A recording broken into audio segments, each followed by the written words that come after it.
सपना, तुम भी तो समझने की कोशिश करो। गाड़ी कार पोर्च में खड़ी करता वो फोन कान से लगाए हुए था। मेरी मीटिंग है कल। गाड़ी लॉक करता वो एनेक्सी की ओर बढ़ा था, मगर कुछ याद आने पर वो रुका।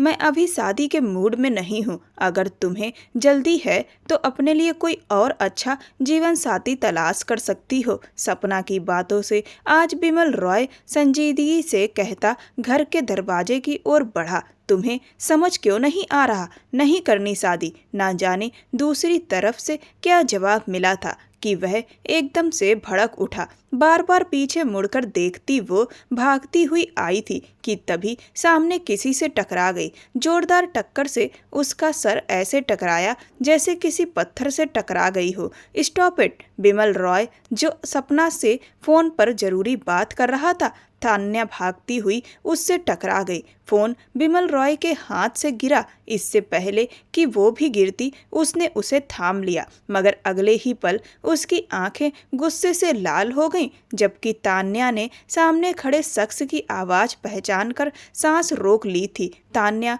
असहाय भी थी, क्योंकि सालों पहले मिसेज रॉय गांव में रहा करती थी अपने परिवार के और अपने पति के साथ में। वह काफ़ी संपन्न परिवार से बिलोंग करती थी। उनकी अपनी हवेली थी जिसमें वह सब लोग रहते थे। मिसेज रॉय के पति राजीव रॉय की काफ़ी ज़्यादा जमीन थी जिस पर काफ़ी बड़े स्तर पर खेती की जाती थी। पैसों का लेखा जोखा देखने के लिए उनके यहाँ तान्या के पिता काम किया करते थे। एक बार गांव में डकैत आए जिसका निशाना तान्या के माँ बाप और राजीव रॉय जी बन गए। उसके बाद मिसेज रॉय गांव को छोड़कर शहर आ गई, क्योंकि हवेली में उन्हें अपने पति की काफ़ी याद आती थी और उन्हें गांव में डर भी लगने लगा था। तान्या अकेली रह गई थी, इसीलिए वह उसे अपने साथ ले आई थी, क्योंकि अपनों को खोने का दर्द वह अच्छे से जानती थीं। उन्होंने उन्हीं सुख सुविधाओं में तान्या को भी पाला जिन सुख सुविधाओं में उन्होंने अपने बच्चों को पाला था। तब से तान्या उनके साथ ही शहर में रहती है, जो माँ बाप के गुजरने के बाद उन्हीं के रहमो करम पर थी और उसकी आवाज़ सुनकर आंखें कसकर बंद किए हुए थी। पागल हो गई हो क्या?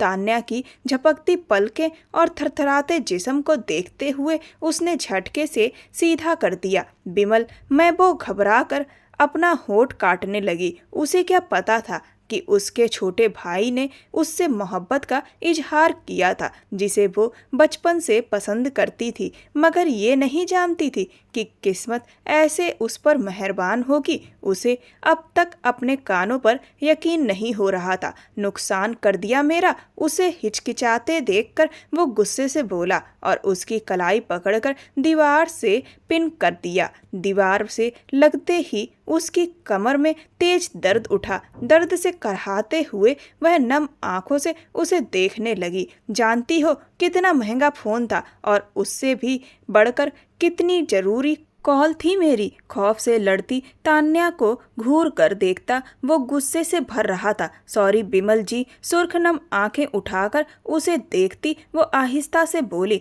तुम्हारी सॉरी का अचार डालूं अब? गुस्से से कहता हुआ उसने उसका कंधा दीवार से और जोर से दबा दिया और वहीं वो करीब से सिसकारी भरती आंखें बंद कर गई। गुलाबी चेहरे पर गिरते आंसू देखकर बिमल ने उसे अचानक छोड़ दिया कि तभी उसकी नज़र पीछे दीवार पर पड़े खून पर पड़ी। उसने तान्या को अपनी ओर खींच लिया। खींचते ही वो उससे टकरा गई। दीवार पर लगी कील देखकर उसका दिल धक्क से रह गया। उसने तान्या के कंधे से थोड़ी नीचे शर्ट में सुराख से निकलता खून देखा तो आंखें कसकर बंद कर ली। काले रंग की ड्रेस होने की वजह से उसे पहले पता ही नहीं चला था। खून से शर्ट गीली होने लगी थी। वो परेशान सा उसे देखता खुद से अलग कर गया। मेरे साथ चलो, परेशानी से कहता हुआ उसने उसकी कलाई पकड़कर खींचा और अपने साथ एनेक्सी के अंदर ले गया। बैठो यहाँ। उसे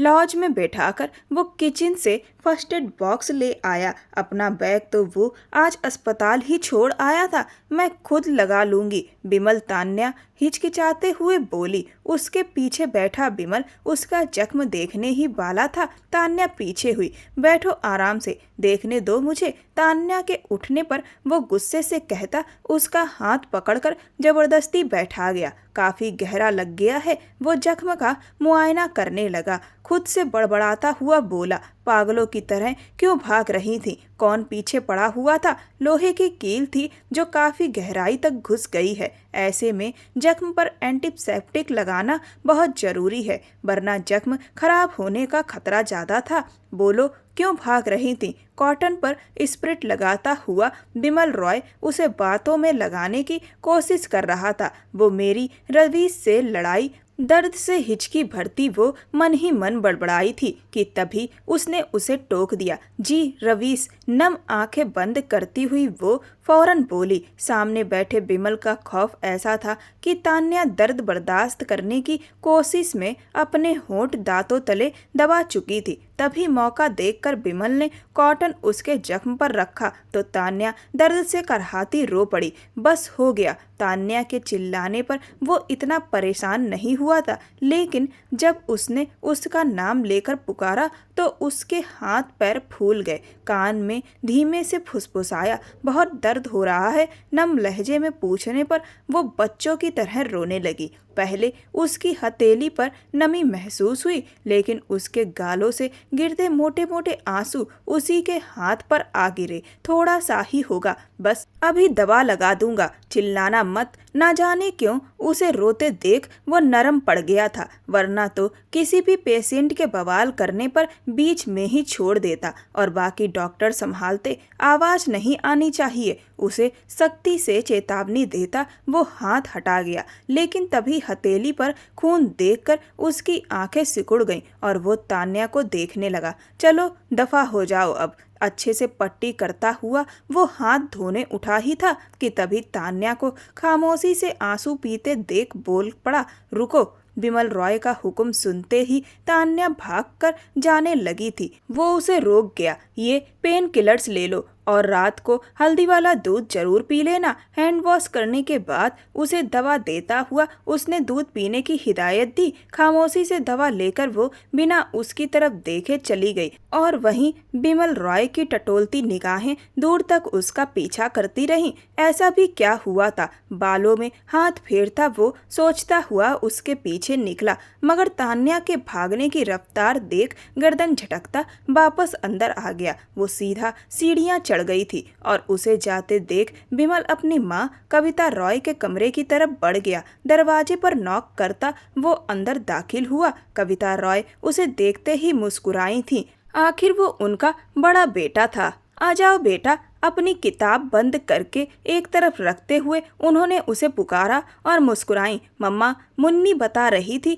आपकी तबीयत ठीक नहीं है, क्या हुआ आपको? वो कविता रॉय के माथे पर हाथ रखकर पूछने लगा। अरे मुन्नी को तो ऐसे ही बस ख्याल आते रहते हैं, उसकी बातों को इतना सीरियस मत लिया करो। उसका गाल प्यार से थपथपाते हुए वो बोली, मम्मा प्लीज अपना ख्याल रखा करें, मुझे आपको लेकर टेंशन होती है। वो अपनी माँ का हाथ चूमते हुए प्यार से बोला। यही प्यार और देखभाल वो रवीश से भी चाहती थी, लेकिन वो हमेशा जोशीला और अपनी मनमर्जी करने वाला मूडी बेटा था। जिम्मेदारी का एहसास उसमें अभी तक आया ही नहीं था और कविता रॉय के मुताबिक वो समझदारी का आ भी नहीं समझ पाया था। बिमल काफी देर तक माँ के पास बैठा रहा। रात गए वो उठा और अपने कमरे में आकर शावर लेने चला गया। शावर लेकर निकला तो ध्यान फिर से तान्या की तरफ चला गया। पता नहीं उस झल्ली ने दवा ली भी होगी या नहीं। अपने बाल सुखाते हुए उसने इंटरकॉम पर नौकरानी से अपने लिए कॉफी और तान्या के लिए हल्दी वाला दूध बनाने को कहा। अब अपना लैपटॉप उठाकर बिस्तर पर आया। कुछ ईमेल्स थे जिन्हें चेक करना था। मोबाइल का तो आज अच्छा खासा नुकसान हो चुका था। अब कल ही नया मोबाइल लेने का इरादा था। थोड़ी देर में नौकरानी कॉफ़ी लेकर उसके कमरे में आई। उसे कॉफ़ी रखने का कहकर बिमल ने हल्दी वाला दूध तान्या को पिला आने के लिए बोला, और हाँ, अगर ना पिए तो मुझे बताना, फिर मैं अपने तरीके से पिलाऊंगा। बिमल रॉय ने नौकरानी मुन्नी को सख्ती से कहा और वापस लैपटॉप पर झुक गया। जी भैया, मुन्नी डरते हुए बोली और फौरन बाहर निकल गई। अब उसका रुख तान्या के कमरे की तरफ था, जो बिस्तर पर मुंह के बल लेटी रो रही थी। क्या हुआ है तान्या, तुम ठीक तो हो ना? मुन्नी उसके लिए परेशान हो गई। मुझे दर्द हो रहा है मुन्नी, अभी तक आराम नहीं आया। तान्या बच्चों की तरह रोते हुए बोली। अरे बाप रे, कहाँ दर्द हो रहा है मेरी तान्या को? मुन्नी तो जैसे तड़प गई। यही वो कील सीधी अंदर घुस गई थी। बहुत दर्द हो रहा है। वो अब तक कपड़े बदल चुकी थी, इसीलिए जख्म दिखाई नहीं दे रहा था। मुन्नी उलझी हुई थी। कैसे लग गई आपको? बस दीवार के पास खड़ी थी, यहाँ कंधे पर। तान्या हिचकी भरते हुए बोली। अच्छा, बिमल भैया ने आपके लिए हल्दी वाला दूध भेजा है, जल्दी से पी लीजिए ताकि आराम आ जाए। और ये दवा भी दी है उन्होंने। जब घर में डॉक्टर है तो बाहर जाने की जरूरत ही नहीं पड़ती। मुन्नी मुस्कुराई और तान्या को हल्दी वाला दूध का गिलास पकड़ा दिया। इसे पी लूंगी तो आराम मिल जाएगा। तान्या दर्द से दोहरी हो रही थी। पता नहीं क्यों, लेकिन उसे बहुत तेज दर्द हो रहा था। हाँ जी, जरूर आएगा। मुन्नी के यकीन दिलाने पर तान्या ने गिलास झट से मुंह से लगाया और एक ही सांस में सारा दूध पी गई। अच्छा, अब तुम आराम करो, किसी चीज की जरूरत हो तो मुझे आवाज दे देना, मुन्नी ने उस पर कंबल उड़ाते हुए कहा और वहां से निकल गई। मगर तान्या दवा लेना भूल गई थी। मुन्नी के जाने के बाद वह करीब 1 घंटे तक करवटें बदलती रही और बड़ी मुश्किल से आंख लगी। लेकिन रात के ना जाने किस पहर दर्द फिर से उभर आया। वो उठकर बैठ गई और तड़पने लगी। उसे बिल्कुल भी आराम नहीं हो रहा था। दीवार पर लगी घड़ी देखी तो रात के 12 बज रहे थे। इस वक्त कहाँ जाऊं? इस वक्त तो सब सो रहे होंगे। तान्या दर्द से दोहरी होते हुए उठी। उसे ऐसा लग रहा था उसका कंधा उतर जाएगा। बहुत मजबूर होकर वह बिमल रॉय के कमरे की तरफ बढ़ी। दरवाजे पर धीरे धीरे दस्तक देती वो रो रही थी। 1 बार 2 बार, लेकिन दरवाजा ना खुला। वो थरथराती हुई दरवाजा खोलती ही पलटने लगी थी कि दरवाजा खुल गया। तान्या इस वक्त बिमल अपनी आंखें रगड़ते हुए उसकी तरफ देखता हुआ हैरान रह गया। बिमल जी, दर्द से मेरी जान निकल रही है, प्लीज मुझे कोई पेन किलर दे दो या नींद की गोली दे दो, वरना मैं मर जाऊंगी। वो शिद्दत से दर्द में बोली। उसकी नींद एकदम से गायब हो गई। तुम जाओ अपने कमरे में, मैं मेडिसिन लेके आता हूँ। वो उसे भेजते हुए खुद उसके लिए फौरन पेन किलर लेने लगा और तान्या के कमरे की तरफ बढ़ गया। दस्तक देकर अंदर दाखिल हुआ। इस मंजर को किसी ने अपनी 2 आंखों से देखा। उन आंखों में अविश्वास भरा था। तुम्हारा जख्म खराब तो नहीं हुआ? उसे पेन किलर देते हुए उसने पूछा। मुझे नहीं पता तान्या पेन किलर निगलते हुए गहरी सांस भरकर बोली। पानी वानी तो नहीं लगाया? उसके पूछने पर वो फौरन आंसू पोंछते हुए सिर ना में हिला गई। रात को मेडिसिन लिए बिना ही सो गई थी तुम। टेबल के पास रखी मेडिसिन देखकर वो अफसोस से सिर हिलाने लगा। तान्या नीचे वाला होंठ बाहर निकाले हिचकी भरते हुए रो पड़ी। चलो लेट जाओ, आराम आ जाएगा थोड़ी देर में। और रात को दवा ले ली होती तो ये सब ना होता। वो उसके लेटते ही उस पर कंबल उड़ा गया। वो उसकी इतनी केयर क्यों कर रहा था खुद नहीं जानता था, ना समझ पा रहा था। और उसे तान्या की तकलीफ से सच में दर्द हो रहा था। तान्या आंखें नीचे किए लेटी थी, जबकि दर्द की लहरें अभी भी उठ रही थीं। बिमल वहीं उसके पास कुर्सी खींचकर बैठ गया। ना जाने क्यों उसकी फिक्र में घुल रहा था।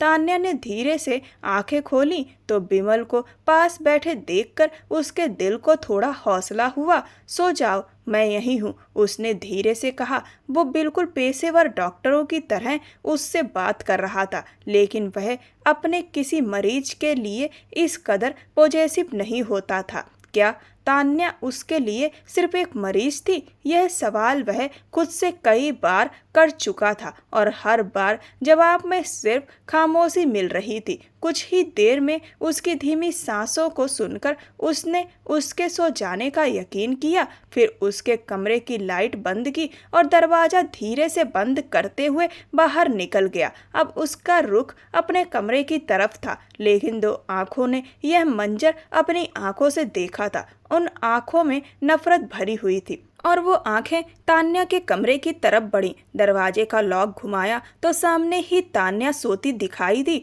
वो दो आंखें वापस मुड़ गईं। मुन्नी, तान्या कहाँ है? नाश्ते के लिए क्यों नहीं आई? मिसेस रॉय ने मुन्नी को नाश्ता परोसते हुए टोका। जी, उनको चोट लगी है तो शायद अभी तक जगी नहीं है, मैं जाकर देखती हूँ। मुन्नी फौरन तान्या के कमरे की तरफ दौड़ी। चोट लगी है? कैसे लगी? मुझे क्यों नहीं बताया गया? मिसेस रॉय एकदम परेशान हो उठी। वो अभी उठने ही वाली थी कि तभी तान्या वहां आती दिखाई दी। क्या हुआ मेरी जान, तुम ठीक हो ना? कविता रॉय ने बहुत प्यार से तान्या से पूछा। जी आंटी, मैं ठीक हूँ। तान्या ने जबरदस्ती मुस्कुराकर कहा। क्या बताती कि उसके साथ असल में क्या हुआ था। भले ही उसकी चोट बिमल की वजह से लगी थी, लेकिन उसने जानबूझकर नहीं किया था। और फिर बाद में तो उसने मरहम भी लगाया था, तो झगड़े की कोई बात ही नहीं थी। कहीं बुखार तो नहीं है? कविता रॉय ने उसका माथा छूते हुए कहा। बिमल बेटा, तुम जरा चेक करो इसे, मिसेस रॉय ने तुरंत कहा। वो अपने डॉक्टर बेटे से बोली कि उसी पल रवि सीढ़ियां उतरते नीचे आता दिखाई दिया। कुछ तो था उसकी आंखों में जिसने एक पल को तान्या को शॉक्ड कर दिया। कोई बात नहीं मम्मा, मैं चेक कर लेता हूँ, आप प्लीज़ आराम से नाश्ता कीजिए। वो कविता राय को बेचैन देख उन्हें दिलासा देने लगा। तान्या, तुम नाश्ता करो और मेडिसिन लो, मैं बैंडेज भी बदल दूंगा जाते हुए। बिमल ने नाश्ते के दौरान ही कहा। बैंडेज? क्या कहीं चोट लगी है? कविता रॉय परेशान हुई तो तान्या का सिर झुक गया। मम्मा, मैं कर दूंगा बैंडेज, आप प्लीज़ टेंशन मत लीजिए, बिमल ने फिर से टोका। तो कविता जी चुप हो गईं, लेकिन उसके चेहरे पर परेशानी साफ झलक रही थी। दूसरी तरफ रवीश तान्या को अजीब नज़रों से देख रहा था, जैसे निगाहों के रास्ते उसे निगल जाएगा। बिल्कुल खामोशी से नाश्ता करता, लेकिन फिर थोड़ी देर में एक उचटती नज़र तान्या पर डाल देता। रवीश बेटा, तुम नाश्ता ठीक से क्यों नहीं कर रहे? कविता राय का ध्यान सब तरफ था। मम्मा, जितना मन करेगा उतना ही करूँगा, वो थोड़ा उखड़े अंदाज में बोला। उसका अंदाज देखकर विमल एक पल को ठिठका, लेकिन अगले ही पल फिर नाश्ते में झुक गया। नाश्ता पूरा करके मेरे कमरे में आना। विमल उठते हुए तान्या को हिदायत देता अपने कमरे की तरफ बढ़ गया। तान्या लगातार परेशान नज़रों से रवीश को देख रही थी। इस बीच कविता रॉय भी एक फ़ोन कॉल पर उठ गई। रवीश, तान्या ने उसे पुकारा, लेकिन वो अब देख भी नहीं रहा था। रवीश, क्या अब भी नाराज हो मुझसे? कल वाली बात को लेकर सोच रहे हो? उसने हिम्मत करके फिर कहा, लेकिन रवीश उसे पूरी तरह इग्नोर किए बैठा था। रवीश, उसने दोबारा पुकारा तो वो गुस्से से उठ गया।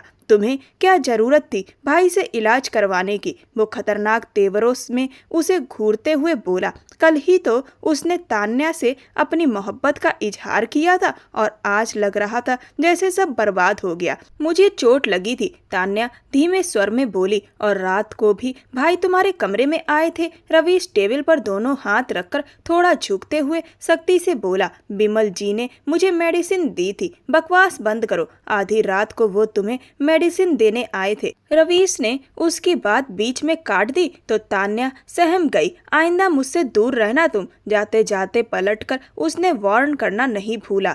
आप गलत समझ रहे हैं रवीश, ऐसी कोई बात नहीं है। वो सच में मेरी मदद। तान्या ने उसका रास्ता रोकने की कोशिश की, लेकिन वो चिल्ला पड़ा। शट अप तान्या, और हटो मेरे रास्ते से अभी। उसका गुस्सा पूरे शरीर से झलक रहा था। एक तरफ कल उसने तान्या से कहा था कि वो उसे पसंद करता है, और आज वो उसे अपने भाई के आसपास देख रहा था। मतलब रात से ही रवीश को यही लग रहा था जैसे तान्या दोनों भाइयों के साथ खेल खेल रही है। रास्ते से हटो, वरना धक्का देकर कहीं और चोट ना लगा दूं, फिर भाई को और इलाज करना पड़ेगा तुम्हारा। वो तानों के तीर बरसाता एक तरफ होके बाहर निकल गया, जबकि तान्या की आंखों में ढेरों आंसू भर आए। वो बिमल के कमरे की ओर जाने की बजाय सीधे अपने कमरे की तरफ भाग गई। बिमल कब से उसका इंतजार कर रहा था। उसे हॉस्पिटल के लिए देर हो रही थी। अपना सर्जिकल सामान उठाकर वो तान्या के कमरे की ओर बढ़ा।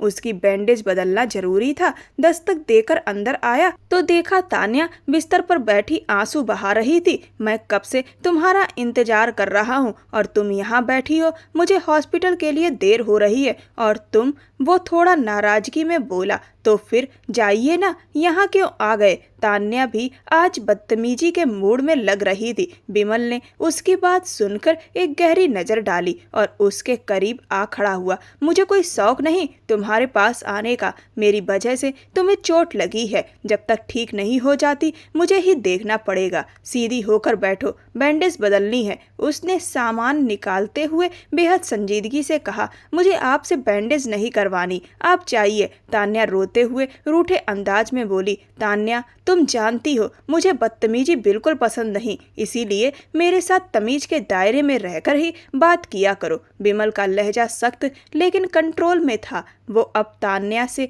अपने असली गुस्से में पेश आने लगा। रात तक जो नरमी उसके लहजे में थी अब गायब होने लगी। वो बिल्कुल प्रोफेशनल अंदाज में उसके बैंडेज बदलने में जुट गया और पूरा ध्यान उसी पर केंद्रित कर दिया। उसने जब एंटीसेप्टिक लगाया तो तान्या दर्द से करहा उठी। हॉस्पिटल जाती तो सीधा इंजेक्शन लगना था और टाँके भी लग सकते थे। मैंने तो तुम्हें बचा लिया। वो उसे बातों में उलझा रहा था ताकि उसे दर्द का एहसास कम हो। मुझे फिर से दर्द होने लगा है, तान्या ने शिकायत भरे स्वर में कहा। जख्म ठीक है, ज़्यादा नहीं बिगड़ा। मुझे बस यही चेक करना था। मैं फिर से बैंडेज कर देता हूँ, विमल ने फिक्रमंद होकर कहा। तान्या आंसू पोंछने लगी। तान्या अभी 25 साल की थी जबकि विमल पूरे 30 साल का। रवीश उससे 3 साल छोटा था और विमल हमेशा उसे बच्चों की तरह ट्रीट किया करता था। बस थोड़ा सा दर्द होगा और बड़ी सावधानी से बैंडेज करने लगा।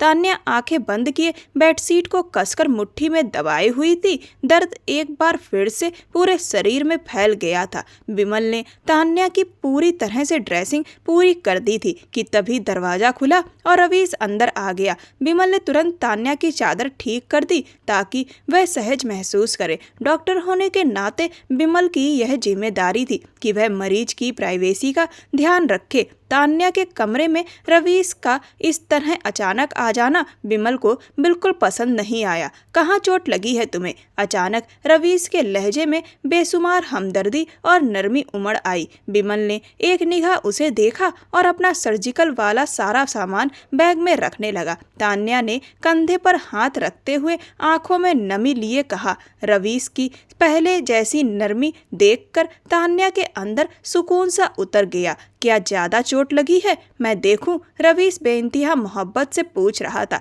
तुम क्या करोगी देख के? अचानक विमल ने दखल दी तो रवीश ने उसकी ओर मुड़कर कहा। क्या भाई ज्यादा चोट आई है इसे? अब की बार वह विमल की तरफ मुड़ गया। नहीं, अब बेहतर है, बैंडेज कर दी है, मेडिसिन दे देता हूँ, अब फिक्र मत करो। यूनिवर्सिटी नहीं गए तुम? विमल ने कहा। विमल तान्या के बाथरूम में घुसा और हैंड वॉश करके बाहर आया। वह रवीश से सख्त अंदाज में बात कर रहा था। जी बस जा रहा था। मुझे मुन्नी ने बताया कि तान्या को बहुत सख्त चोट आई है, रात भर रोती रही है। उसने कहा फिर आपने ही उसे दवाई दी तो बस फिक्र से वापस चला आया। अब तो नहीं हो रहा ज़्यादा दर्द? वो वापस उसकी तरफ मुड़ा तो वह रोते हुए अपने आंसू पोंछती सरनाम में हिला गई, जबकि विमल रॉय उस नौटंकी को देखता रह गया जो कुछ देर पहले दर्द का राग अलाप रही थी और अब कितने मजे से सरनाम में हिला रही थी। रवीश के नंबर पर कॉल आने लगी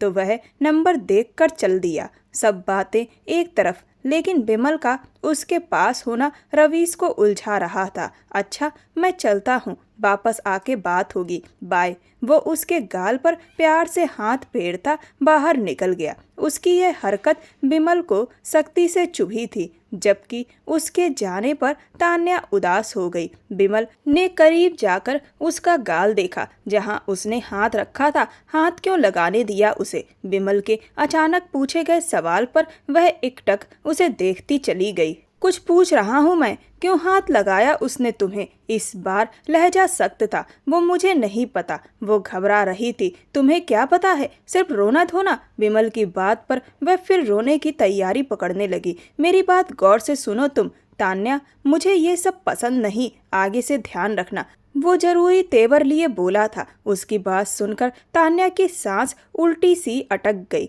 विमल ने उसके और अपने बीच फासला रखते हुए यह कहा था, इतना तो पता होना चाहिए तुम्हें कि अपनी सुरक्षा का ध्यान रखना चाहिए। ज़्यादा फ्रेंडली होने पर गलतफहमी हो सकती है उसे। अच्छा, ऐसे तो आपको भी गलतफहमी हो सकती है। विमल जी उस अचानक से बोले पर एक पल में विमल बुरी तरह हिल गया। मेरी किसी और के साथ तुलना मत करो तुम, और मैं डॉक्टर हूँ। मैंने तुम्हारा इलाज किया है, क्योंकि बिना छुए बैंडेज नहीं हो सकती थी, और मैंने गलत नीयत से कुछ भी नहीं किया। डॉक्टर हूँ यह तो समझती हो ना। आइंदा बहस मत करना, जितना कहा है उतना ही किया करो। ये लो दवाई और फौरन खा लो। दर्द को आराम कब आएगा? वो फिर से मासूमियत से बोली। रवीश को बुला लेता हूँ, उसे देख के तो सारे दर्द भाग जाएंगे, जैसे थोड़ी देर पहले भाग गए थे। विमल तंज भरे लहजे में बोला, चाहकर भी अपना अंदाज सख्त होने से रोक नहीं पाया। उसे एक अजीब सी जलन खाए जा रही थी कि अपने भाई को भी वह तान्या के करीब भटकने ना दे। ऐसी तो कोई बात नहीं विमल जी, वो सर झुकाए धीरे से बोली। विमल ने सर झटका और बाहर निकलने लगा। मैं अब तुम्हें रवीश के करीब ना देखूं। वह लड़का है और तुम लड़की। अपने लिमिट्स को समझो और दरवाजे पर दस्तक देकर आने की आदत डालो उसे। जाते जाते भी वह पीछे से कोई ना कोई बात कह ही गया। तान्या ने फौरन असहमत होते हुए सिर हिलाया। उसके निकलते ही उसने गहरी सांस भरी। उफ, अब तो रवीश नाराज हो जाएगा। कल ही तो उन्होंने अपनी पसंद का इजहार किया था। वह सोच में डूब गई, इस बात से अनजान कि आने वाला वक्त यही पसंद उसकी कितनी बड़ी परीक्षा लेने वाला है। जैसे ही विमल हॉस्पिटल पहुंचा, सपना उसकी कैबिन की तरफ बढ़ी। विमल, कब से वेट कर रही हूँ तुम्हारा, और तुम आज इतना लेट आए हो। वो अपनी चीजें टेबल पर रखता उसकी तरफ सरसरी निगाह डालता अपनी सीट पर बैठा और इंटरकॉम पर नर्स को अंदर बुलाया। यस सर, मुझे आज के वार्ड नंबर 4 के मरीज की सारी रिपोर्ट्स अभी चाहिए, और डॉक्टर वर्मा को मेरे कैबिन में भेजो। वह संजीदगी से कहता वापस अपने लैपटॉप पर झुक गया और उसे ऑन करने लगा। नर्स ने फौरन सर हिलाया और बाहर निकल गई। विमल, तुम मुझे इग्नोर कैसे कर सकते हो? सपना उसके अंदाज से दुखी थी। सपना, मैं इस वक्त बिजी हूँ, प्लीज बाद में बात करें। वो बिना उसकी तरफ देखे नाराजगी भरे अंदाज में बोला। विमल, मुझे जरूरी बात करनी है हमारे बारे में। सपना धीमे लेकिन दबाव भरे लहजे में बोली, प्लीज सुन लो। पापा ने एक रिश्ता देखा है और चाहते हैं कि मैं वहाँ शादी कर लूँ। सपना की आवाज़ काँप रही थी। विमल ने अब की बार अपना चश्मा पहना, जो वह बहुत कम यूज़ करता था। हालांकि जब भी पहनता था तो सामने वाले की जुबान रोक देने का हुनर उसके चेहरे पर आ जाता था। मुझे तो तुमसे शादी करनी है ना, हमारी कमिटमेंट हुई है, सपना ने धीमे लेकिन साफ शब्दों में कहा। विमल ने भौएं ऊपर कर दी। 3 साल वेट कर सकती हो? उसकी बात सुनकर सपना ने बेयकीनी से उसकी तरफ देखा। 3 साल? ये नामुमकिन है। पापा का बस चले तो 1 महीने के अंदर अंदर मेरी शादी कर देंगे। तो अच्छी बात है, कर लो। विमल ने ऐसे कहा जैसे नाक से मक्खी उड़ा रहा हो। सपना की आंखों से आंसू बह निकले। तो क्या तुम मेरे साथ सीरियस नहीं थे? क्या तुम मुझे चाहते ही नहीं? वो रुआसी होकर बोली। देखो सपना, मेरी लाइफ बहुत सीधी है। मैं प्रैक्टिकल इंसान हूँ। मोहब्बत से मेरा कोई लेना देना नहीं। जब भी शादी करूँगा बिना किसी अनाउंसमेंट के करूँगा, बिना किसी लव ड्रामा के। अगर तुम वेट कर सकती हो तो कर लो, वरना 3 साल तक तो मेरा शादी का कोई इरादा नहीं है। उसके बाद जब भी इरादा किया तब देखेंगे। Thank you so much mister Vimal Roy, आप अपनी ये मेहरबानी अपने पास रखें। सपना गुस्से से कांपते हुए खड़ी हो गई। मैं ही पागल थी जो तुम्हें पसंद करने लगी। तुम इंसान नहीं, रोबोट हो जिसे किसी की फीलिंग्स का कोई एहसास नहीं। उसकी आंखों में गहरा दुख था। विमल, तुम्हें भी किसी से मोहब्बत हो और वही दर्द मिले जो आज तुम मुझे दे रहे हो, तब तुम्हें एहसास होगा मेरी तकलीफ का। वह हिचकियों में डूबी अपनी बात कहती वहां रुकी नहीं और चली गई, जबकि विमल गहरी सोच में डूब गया। अचानक उसका ध्यान तान्या की तरफ चला गया। वो कुर्सी की पुश्त से टिकते हुए गहरी सांस भर गया। मोहब्बत मोहब्बत कुछ नहीं होती, बस बकवास है। और मैं तान्या को क्यों सोचने लगा, लेकिन सपना की मोहब्बत की बात पर मेरे जहन में उसका ख्याल क्यों आया। वह इस बदलाव पर उलझा था। अभी वह अपने एहसास को समझ नहीं पा रहा था जो उसे अंदर से बहुत परेशान कर रहे थे। रवीश को कुछ ही दिनों में एहसास हो गया कि तान्या और उसके भाई बिमल रॉय के बीच कुछ चल रहा है। उसे ये बर्दाश्त ना हुआ। वो अपने दोस्त अमित के साथ क्लब आया हुआ था। क्या पागल हो गया है? और कितना पीना है? अमित ने कहा। रवीश का तीसरा गिलास था और अब वह नशे में धुत था। उसके दिमाग से यह बात निकल ही नहीं रही थी कि उसका भाई भी तान्या में दिलचस्पी ले रहा है। दिल बार बार यही कहता, वो मेरी है,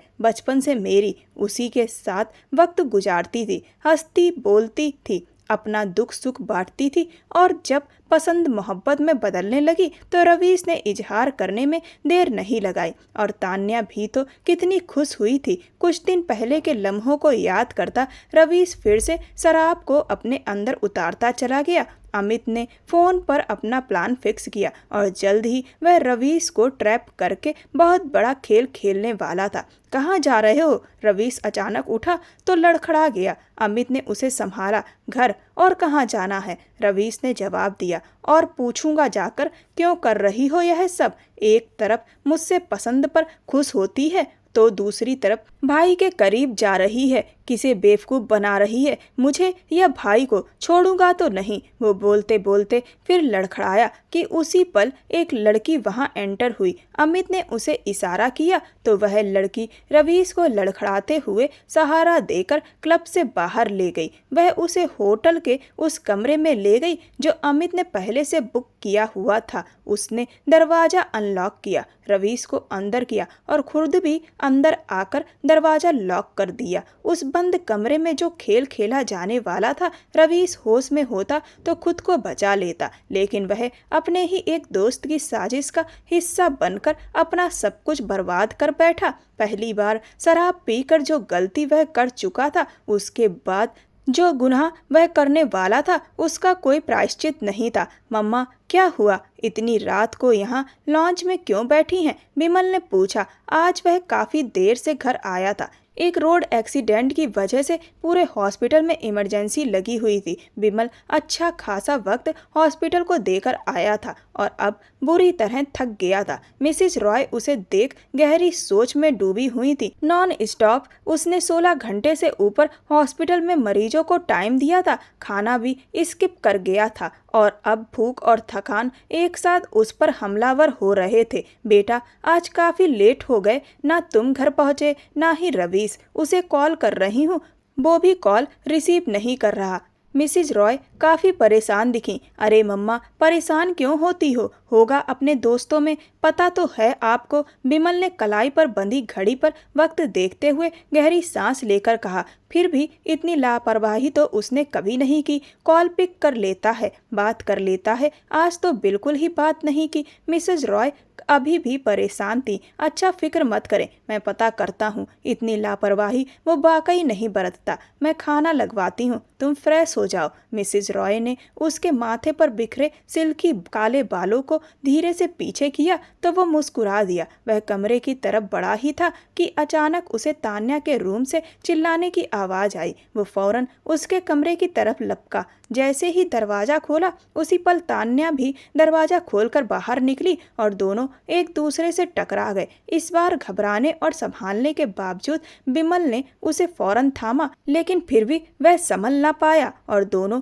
पीछे की तरफ गिर पड़े। अगले ही पल तान्या झटके से पीछे हटी। बिमल ने दांत भींचे और दोनों कंधों से पकड़कर उसे पीछे किया और खुद भी उठ खड़ा हुआ। क्या बदतमीजी है, हर वक्त हवा के घोड़े पर सवार रहती हो। आखिर मसला क्या है तुम्हारा? वह माथे पर बल डालकर गुस्से से पूछ रहा था। वो कमरे में तान्या हकलाने लगी। क्या मैं वो सीधी तरह क्यों नहीं बोलती, बकरे की तरह हकलाती क्यों हो, सुकून से क्यों नहीं रहती। विमल का सख्त लहजा सुनकर तान्या और घबरा गई। क्या हुआ बेटा, क्यों गुस्सा कर रहे हो। कविता रॉय आवाजें सुनकर वहां आ गईं। आंटी। तान्या फौरन आगे बढ़कर उनके गले से लग गई। बस शुरू हो गया इसका ड्रामा। विमल सर झटकते हुए अपने कमरे की ओर बढ़ा और मोबाइल निकालकर रवीश को कॉल मिलाने लगा। आंटी, कमरे के बिस्तर पर इतना बड़ा बिच्छू था। मैं सोने के लिए लेटी तो वो मेरे पाँव से रेंगता हुआ ऊपर आया।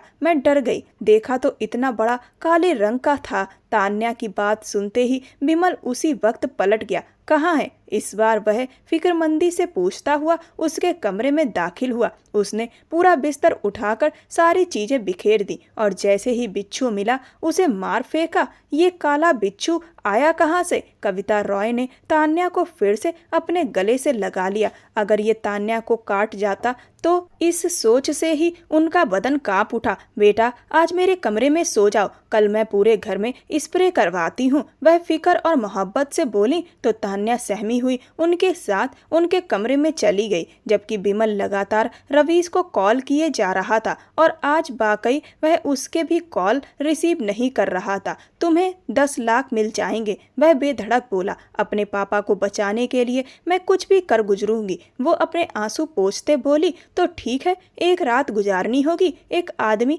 जो नशे की हालत में होगा, उसके साथ नशे की हालत में वो मेरे साथ क्या करेगा। श्रुति घबराकर उसे देखने लगी। कुछ नहीं, क्योंकि वो मोहब्बत का मारा हुआ है। तुम्हें बस उसे अपने आप से बांधना है ताकि जब होश में आए तो उसे एहसास हो कि उसने एक जीती जागती लड़की के साथ क्या कर दिया। लेकिन इस सब से आपको क्या फायदा होगा, वो उलझी। ये तुम्हारे सोचने की बात नहीं। तुम्हें जितना कहा है उतना करो। 10 लाख तुम्हारे अकाउंट में ट्रांसफर कर दिए जाएंगे। वह सख्त लहजे में बोलता खड़ा हो गया। अगर इनकार करना चाहो तो कर सकती हो, मेरे पास और भी लोग हैं, लेकिन तुम्हें 10 लाख देने वाला कोई और नहीं मिलेगा। वो उसके पापा का बॉस था और श्रुति उससे मदद मांगने आई थी, लेकिन उसने मदद के बदले ये काम करने को कहा और श्रुति ने उसकी बात मान ली। अपनी इज्जत, अपना गुरूर खो दिया। सुबह का वक्त था और नींद उसकी आंखों से कोसों दूर थी। अपने पापा के इलाज के लिए उसने अपनी इज्जत का सौदा किया था। आंसू टूटकर तकिए में जब्त हो रहे थे। बगल में सोया शख्स, वो उसे बिल्कुल नहीं जानती थी, लेकिन उस शख्स को बिना किसी रिश्ते के उसके साथ रुकने वाली थी। एक औरत ने मजबूरी में अपने आप को गंवाया था। उन मर्दों के समाज में वह सिसकती हुई उठी, खुद को समेटना चाहा कि तभी रवीश की आंख खुली। उसने करवट लेकर श्रुति का हाथ पकड़ लिया। उस पर श्रुति की सांस अटक गई, दिल की धड़कन तेज हो गई। रवीश ने हैरत से आंखें खोली और उसे नासमझी से देखा। कुछ पल तो उसे होश में आने में ही लग गए। इससे पहले कि वह उसे दूर झटकता, अचानक दरवाजा जोर से खुला और मीडिया के कुछ लोग कैमरे उठाए अंदर घुस आए। मशहूर डॉक्टर विमल रॉय के छोटे भाई इस वक्त एक गैर लड़की के साथ इस हालत में। कौन है ये लड़की और क्या ताल्लुक है आपका इसके साथ। उस पूरी सिचुएशन को देखकर जहां रवीश घबरा गया, वहीं श्रुति भी बुरी तरह परेशान होकर रवीश के पीछे छुपने लगी और हिचकियां भरने लगी। उसे तो बिल्कुल अंदाजा भी नहीं था कि उसके साथ ये सब भी हो जाएगा। वो तो बस एक रात के 10 लाख लेकर यहाँ से जाने वाली थी, लेकिन ये सब अचानक कैसे हो गया। आपको अंदर किसने आने दिया। सिक्योरिटी। रवीश एकदम होश में आया और सिचुएशन संभालने की कोशिश करता अपनी जगह से उठ खड़ा हुआ। आप खुद को देखो कि इस लड़की के साथ क्या कर रहे थे। रात भर एंकर चीखते हुए सवाल कर रहा था ताकि मामला बड़े से बड़ा बन सके। बंद करो अब ये बकवास। खबरदार, जो कुछ भी गलत छापने की कोशिश की तो निकलो यहाँ से फौरन। रवीश दौड़ता हुआ आया और कैमरों के क्लिक्स की आवाज़ों के बीच भी उन सबको धक्का देकर बाहर निकालने लगा। तुम लोग क्या जवाब दोगे, पहले खुद समझ लो। अपनी बकवास बंद करो वरना मुंह तोड़ दूंगा। वो मेरी बीवी है, समझे। दफा हो जाओ यहाँ से। रवीश गुस्से से चिल्लाया और उन लोगों को धक्का देकर बाहर निकाला। फिर दरवाज़ा अंदर से लॉक कर लिया अपने घने भौं में हाथ फेरते हुए उस कांपते वजूद की तरफ बढ़ा जिसने एक रात में दोनों की इज्जत रौंद दी थी। गुस्से में वह उसकी तरफ आया और देखा कि उसका वजूद बिखरा पड़ा है। एक पल के लिए रवीश अपना सर पकड़कर बैठ गया। श्रुति बुरी तरह कांप रही थी, जैसे जो कुछ हुआ वही उससे स्वीकार नहीं हो रहा हो। खौफ से कांपते हुए, चुप और टूटे हुए वजूद के साथ, कौन हो तुम? पास पड़ी जैकेट उसकी तरफ उछाली और रुख फेरा। श्रुति ने जल्दी से उसकी जैकेट पहन ली। कौन हो तुम? जवाब दो मुझे। वह वापस उसकी तरफ मुड़ा, उसे बाजू से थामते हुए सख्ती से बोलता और उसे खड़ा कर गया। उसे देखते ही वह फिर वही सब बोली। प्लीज छोड़ दो मुझे, जाने दो मेरे पापा, बकवास बंद करो और यह मासूमियत का ढोंग किसी और के सामने रचना। तुम रात को मेरे साथ थी क्यों? जवाब दो मुझे। मुझे अच्छी तरह याद है, मैं नशे में था, घर जा रहा था, फिर तुम कहाँ से आ गई? वह जितना इस मसले को हल करने की कोशिश कर रहा था, मसला उतना ही उलझता जा रहा था। मुझे अभी पापा के पास जाने दो प्लीज। वह बेवकूफ़ लड़की थी जिसे इस बात की कोई परवाह नहीं थी कि उसने अपने साथ क्या कर दिया। उसे अपने पापा के पास जाना था। मुझे मेरे सवाल का जवाब दो, हमारे बीच क्या हुआ? उसके सवाल पर श्रुति के रोंगटे खड़े हो गए। क्या हर हद पार कर दी? मुझे कुछ याद नहीं, मैं होश में नहीं था। बताओ मुझे, सिर्फ बता दो। वह जैसे पागल होने को था। हर हद पार की, वह टूटे लफ्जों में बोली और खुद को पत्थर बना लिया। तुम जानती भी हो कि क्या कह रही हो? पूरा मीडिया हमें कवर कर रहा था, मतलब यह सब सोची समझी प्लानिंग थी। किसके कहने पर आई हो यहाँ? रवीश फौरन बात की तह तक पहुंच गया। सामने खड़ी लड़की एज में बहुत छोटी लग रही थी और रवीश ने डर के मारे उससे उसकी उम्र तक नहीं पूछी। प्लीज आप हमें जाने दो, उसने हाथ जोड़े रोते हुए कहा। मुझे सब सच बताओ, किसके कहने पर तुमने खुद को यूं बेमोल कर दिया? वह उससे सख्त और बेबस अंदाज में बोला तो श्रुति सहम कर पीछे हटी। किसी के कहने पर नहीं, अचानक सब कुछ हो गया। वो घबरा गई। तुम ऐसे नहीं बोलोगी, तुम्हें पुलिस के हवाले करूंगा, तुम खुद सब बोलोगी। वो आगे बढ़ा और टेबल से अपना मोबाइल उठाने लगा जो ऑफ था। उसे ऑन किया। नहीं नहीं, पुलिस को मत बताना, मुझे पैसों की जरूरत थी, पापा का इलाज कराना था। डॉक्टर ने 10 लाख मांगे थे, इसीलिए वह उसकी आंखों में देखने लगा। तुमने पैसों के लिए खुद को बर्बाद कर दिया? नहीं, पैसों के लिए नहीं, पापा के लिए, वह सिसकती हुई बोली। मेरा पापा के अलावा इस दुनिया में कोई नहीं। अगर उन्हें कुछ हो गया तो मैं मर जाऊंगी। वह चेहरा छुपाते हुए रो पड़ी। रवीश उसके आंसू देख पिघल रहा था। क्या पहली बार यह सब हुआ? वह खुद भी ना जाने क्यों उसके लिए इतना सोचने लगा। श्रुति आंसू पोंछते हुए सिर हिलाई। नाम बताओ उसका, जिसने तुमसे यह सब कराया।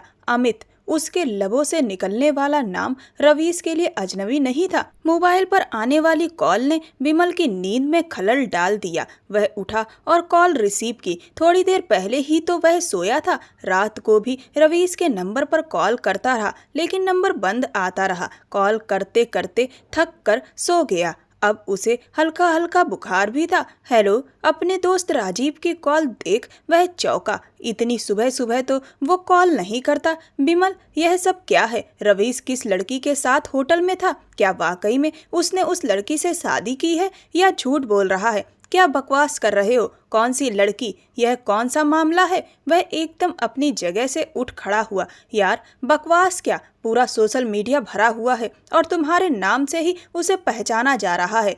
होटल के कमरे में किसी लड़की के साथ बेहाल हालत में। ऐसा कुछ नहीं, मेरा भाई ऐसा कुछ कर ही नहीं सकता। वह गुस्से से कॉल काट गया और सोशल मीडिया खंगालने लगा और कुछ ही देर में उसके मन का भय टूट गया। उसका अपना सगा भाई उस वक्त एक होटल के कमरे में मौजूद था, एक गैर लड़की के साथ। विमल का दिमाग थोड़ी देर में शांत होने लगा। सोशल मीडिया में हर जगह एक ही बात घूम रही थी। डॉक्टर विमल का भाई होटल के कमरे में पकड़ा गया। उसने रवीश को कॉल मिलाई। इस बार कॉल जा रही थी। दूसरी तरफ वह गाड़ी ड्राइव करता घर की तरफ आ रहा था। पैसेंजर सीट पर बैठी वह निखरी निखरी सी लड़की उस वक्त चेहरा रुपट्टे में छुपाए हुए थी, जबकि उसकी नीली आंखों से आंसू के तार उसके रुपट्टे में उतर रहे थे। सारी हकीकत का खुलासा हो गया था। अमित ने यह सब क्यों किया वह अब समझ गया था, लेकिन इसके बावजूद जो नुकसान उसने अनजाने में नशे की हालत में किया उसका खामियाजा भी तो भुगतना था। वह उस लड़की को ऐसे नहीं छोड़ सकता था। वह दिल ही दिल में नाराज था कि कितने नशे में धुत हो गया कि एक लड़की को नुकसान पहुंचा दिया। वह खुद से माफी मांग रहा था और सोच रहा था आगे कभी किसी को नुकसान नहीं पहुंचाऊंगा, लेकिन वो शराब पीना ही नहीं चाहता था। अमित ने जबरदस्ती उसे न सिर्फ पिलाई बल्कि एक लड़की को भी उसके साथ कमरे में अकेला छोड़ दिया। वह गुस्से से स्टीयरिंग पर मुक्का मार गया कि श्रुति की चीख निकल पड़ी। वह उसे बस घूरता रह गया। ना जाने मम्मा क्या सोचेंगी मेरे बारे में। भाई तो मुझ पर हाथ ही उठा सकते हैं शायद। वह मोबाइल पर आती बिमल की कॉल देखता रहा। कुछ देर बाद गाड़ी रॉय हाउस में दाखिल हुई। सामने उसके अपने खड़े थे और वह एक अनजान लड़की का हाथ थामे अंदर आया। बिमल जब तक उन सब बातों को समझ पाता, रवीश को एक लड़की के साथ अंदर आता देखकर वह गुस्से से पागल हो गया। आगे बढ़ते हुए बिना कुछ कहे उसने रवीश के चेहरे पर थप्पड़ मार दिया। रवीश ने अपनी मुट्ठियां सख्ती से भींची। उसे बिमल से इसी किस्म का रवैया की उम्मीद थी। जाहिर बात थी उस वक्त सोशल मीडिया पर जिस तरह उसकी बुराई हो रही थी सब कुछ उसके खिलाफ ही था। वह सर झुकाए खड़ा रहा। कविता रॉय ने दुखी निगाहों से बेटे को देखा। उनकी निगाहों में मान टूटने का दर्द था। रवीश बोला, माँ नाम मत लो मेरा, मुझे यकीन नहीं आ रहा कि तुम मेरे बेटे हो। कैसे कर दिया यह सब? कविता जी रोती हुई बोली, मम्मा भाई एक बार मुझे कुछ बात कहने का मौका तो दो। वह बेबस हुआ। अब भी कुछ कहने को बाकी था। तुम उस लड़की को उठा के घर ले आए। शर्म नाम की कोई चीज है तुम में या नहीं? बिमल का बस नहीं चल रहा था। उसने 2 और गहरी सांसें ली। दूर खड़ी तान्या की आंखों से आंसू बह रहे थे। रवीश से उसे यह उम्मीद बिल्कुल नहीं थी। इस सब की वजह भी आप हो भाई। रवीश आखिरकार बोल ही दिया, क्या मतलब? और फिर जो कुछ उसने बिमल को बताया उसके बाद वह बिल्कुल चुप हो गया। उस सब की वजह तुम खुद हो रवीश। किसने कहा था कि होटल में जाकर पियो जाके इतना नशा कि सही हालत का अंदाजा ही खत्म हो जाए? अमित चाहता तो बिमल से खुद बदला ले सकता था ना। कविता रॉय की बात पर वह माँ को देखने लगा, लेकिन नहीं ले सका। क्यों? क्योंकि बिमल के मुकाबले में रवीश आसान टारगेट था। तुम्हारे जरिए हमें बर्बाद कर गया है। मैं अमित को छोड़ूंगा नहीं, बर्बाद कर दूंगा। अचानक बिमल के अंदर ढेरों गुस्सा भर गया। हमें किसी से कोई दुश्मनी नहीं है। हमें अपने आप को सुधारने की जरूरत है। जो कुछ उसने किया उसे सुधार दो। इस मासूम बच्ची के साथ जाती हुई है जो मुझे सुकून नहीं लेने दे रही। मुझे सांस नहीं आ रही। बिमल मेरा बेटा इतनी नीच हरकत कर सकता? वह रोती हुई मुश्किल से सांस ले रही थी। मम्मा ऐसा मत कहें मम्मा। वह अपनी माँ के पास घुटनों के बल बैठा। बिमल शादी का बंदोबस्त करो। अभी आज ही इसकी इस लड़की से शादी होगी, उन्होंने सख्त अंदाज में कहा। रवीश की गर्दन झुक गई। वह जवाब में कुछ बोल नहीं सका। वह खुद भी यही चाहता था, अनजाने में ही सही, लेकिन वह एक मासूम लड़की की जिंदगी बर्बाद कर चुका था। कुछ ही देर में बिमल ने सारा इंतजाम कर दिया।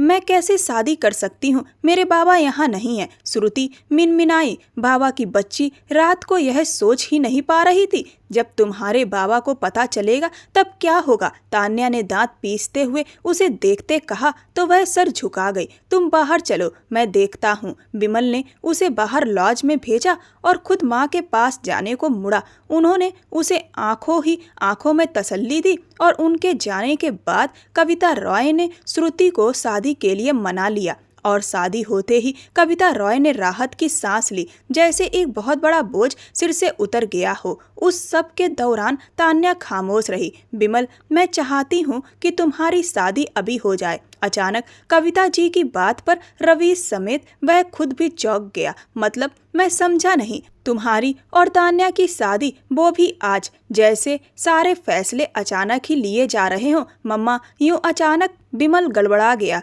सब कुछ अचानक ही हो रहा था। जो कुछ आज हुआ उसके बाद अब और कुछ बुरा सहने की हिम्मत नहीं रखती। बस तुम्हारी और तान्या की शादी आज ही होगी, अभी इसी वक्त मेरा यही हुक्म है। वह अपनी बात कहते हुए बिमल को चुप करा गई। बिमल ने एक निगाह बिल्कुल खामोश खड़ी तान्या को देखा और अपनी और उसकी शादी का बंदोबस्त करने लगा, जबकि वह अपने एक दोस्त के जरिए मीडिया को अपने घर की तरफ बुला चुका था ताकि रवीश की शादी को अनाउंस करके उसके खिलाफ हो रहे प्रोपोगेंडा को रोक सके। ऐसे में उसकी मम्मा की नई ख्वाहिश ने उसे कुछ पल के लिए रोक दिया, पर सामने बिमल हो और वह उनकी ख्वाहिश को टाल दे नामुमकिन था। और अगले चंद लम्हों में वह तान्या से शादी कर चुका था। कविता रॉय के चेहरे पर सुकून दिख रहा था। बिमल के मोबाइल पर अमित की कॉल आने लगी। मीडिया उसके घर के बाहर जमा हो चुका था। अब वक्त था कि अमित की गई हरकत का जवाब दिया जाता।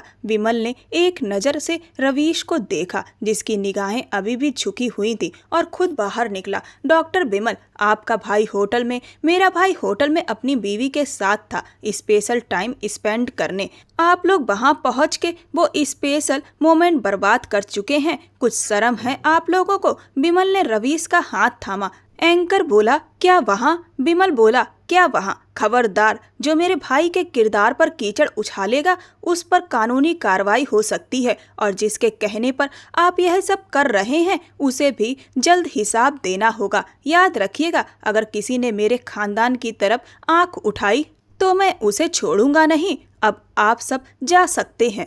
वह गुस्से वाले लहजे में बात करते हुए उन्हें बाहर का रास्ता दिखा चुका था। विमल के गुस्से और उसके कहे लफ्जों से वहां मौजूद सभी मीडिया चुप हो गए और फौरन खबरों का रुख बदल गया। रवीश ने विमल को पुकारा, जो माथे पर हाथ रखे था। मैंने अभी तुम्हारी हरकत को माफ नहीं किया, इसीलिए अभी कोई बात नहीं। जाओ और श्रुति के पापा का पता करो। अब वह तुम्हारी जिम्मेदारी है। उम्मीद करता हूँ इस जिम्मेदारी को बाखूबी और सही तरीके से निभाओगे। वह ठहरे अंदाज में बोलते हुए अंदर बढ़ गया, जबकि रवीश वहीं खड़ा रह गया। कुछ दिन बाद सब लाइन पर आने लगा। रवीश ने श्रुति के पिता की सारी जिम्मेदारी उठा ली थी। वो ज्यादातर उनके साथ हॉस्पिटल में ही रहता, घर भी नहीं जाता था। माँ और भाई से नजरें मिलाने के काबिल नहीं समझता था खुद को। वहीं दूसरी तरफ श्रुति को उस शख्स की अच्छाई की वजह से उससे मोहब्बत होने लगी थी। वो अच्छे खानदान से ताल्लुक रखता था, यह बात वह दिल से महसूस करती थी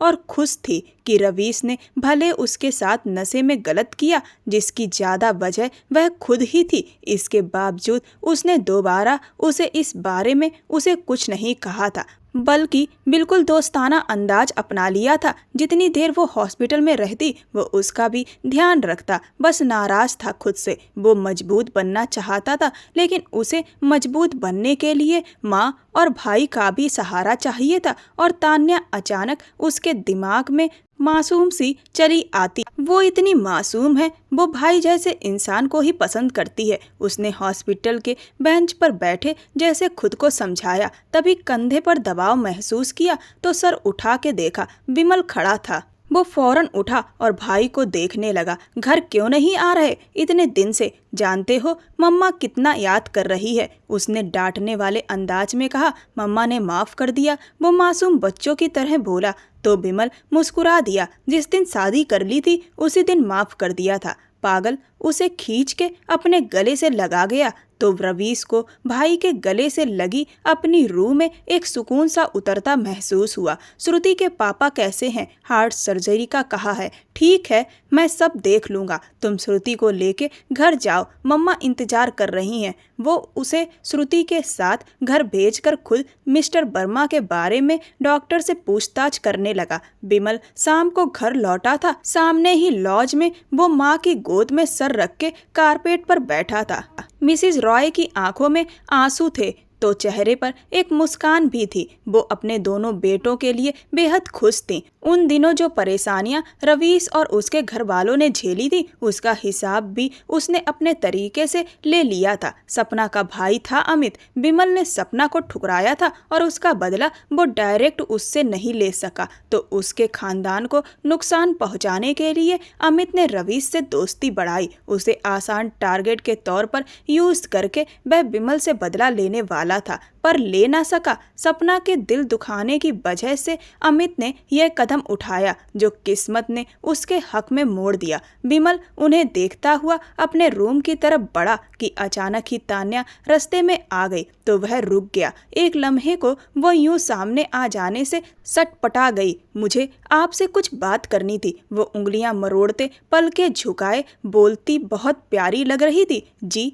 बोलो, विमल ने अपने हाथ आपस में बांधे प्यार से देखते हुए कहा। आप मुझसे खफा हैं? नहीं तो ऐसा क्यों सोचा? आंटी ने जबरदस्ती आपकी शादी मुझसे करवा दी, वो धीरे से बोली। तुमसे किसने कहा जबरदस्ती शादी हुई है? आप बात नहीं करते पहले जैसे। वो साफ दिल लड़की साफ तरीके से अपने दिल की बात बता रही थी। तुम्हारा दिल करता है मैं तुमसे बात किया करूं? उसका हाथ पकड़ते हुए कहा। तान्या की सांसें रुक गईं। बात का कहा है आप तो करीब, तान्या ने हकलाते कहा।